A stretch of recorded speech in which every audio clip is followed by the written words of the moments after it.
अशात पाहायला पाहिजे या माणसाने.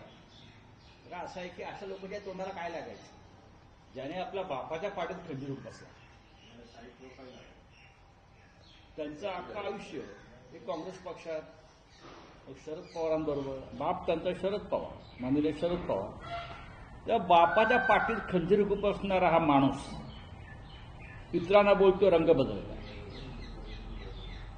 आता या माणसावर काय बोलायचं. मला भारतीय जनता पक्षाची कीव आहे. समोर गृहमंत्री अमित शहा बसले होते असं वाटतंय मला. कोणते कोणते नमुने भारतीय जनता पक्षामध्ये आणले. ज्या प्रफुल्ल पटेलांनी, नरेंद्र मोदींनी दाऊदचा हस्तक असल्याचा आरोप केलाय. स्वतः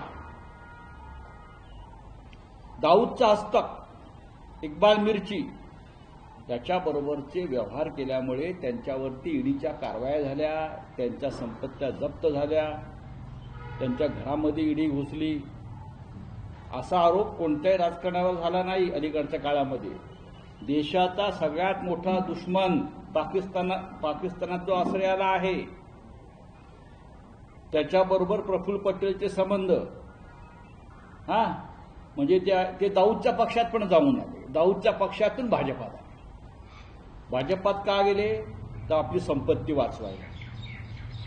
तुरुंगात जाण्याची भीती असल्यामुळे त्याच्यापासून बचाव करण्यासाठी प्रफुल्ल पटेल दाऊदच्या सगळ्या संबंधांसह भाजपात गेले आणि राष्ट्रवादाची, राष्ट्रीय सुरक्षेची भाषा करणारे अमित शहाने त्यांना आपल्या पक्षामध्ये ठेवून घेतलं. काय ते वॉशिंग मशीन. अशा प्रफुल्ल पटेल हे संसदेमध्ये आहे. आम्हाला लाज वाटते हो. दाऊदचे हस्तक भाजपने आपल्या पक्षामध्ये घेतले आणि दुसऱ्यांना निष्ठेच्या गोष्टी सांगतात, रंग बदलण्याच्या गोष्टी सांगतात. अजित पवारनी स्वतःचं अवमूल्यन करून घेतलंय.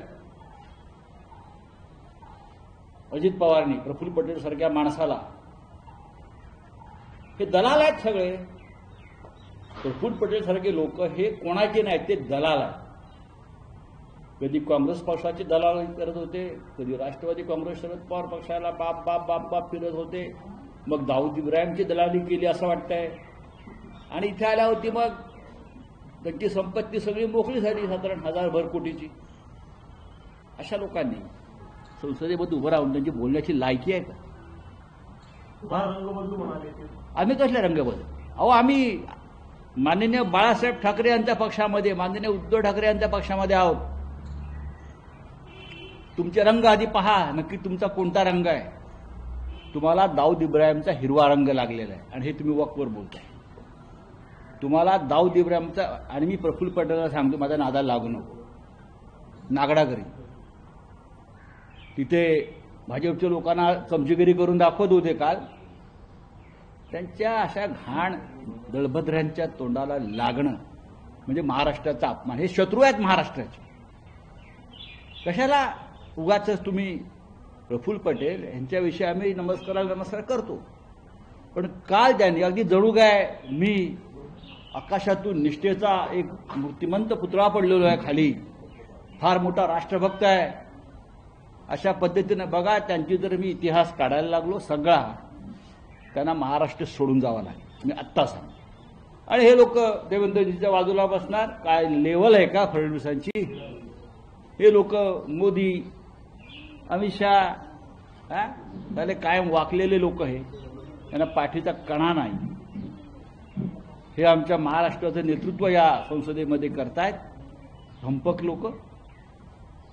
आणि भारतीय जनता पक्षाचे लोक अशा लोकांना खांद्यावर, काय भाजपने सुद्धा स्वतःची लायकी त्याच्यात दाखवून दिलेली.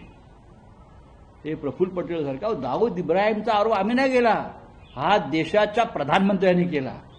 कुछ लोग मिर्ची का व्यवहार करते हैं, कुछ लोग मिर्ची से व्यवहार करते हैं. हे भंडाऱ्यातून कोण बोललं? कुठला मिर्ची? कोणाविषयी बोलले?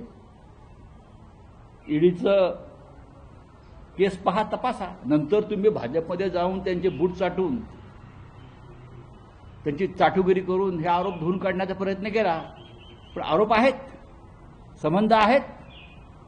दाऊदशी व्यवहार, इक्बाल मिर्चीशी व्यवहार, बॉम्बस्फोटातला आरोपी, मुंबईमध्ये 100च्या वर ज्याने बॉम्बस्फोट केले, घडवले, दंगली घडवल्या, अशा माणसाशी व्यवहार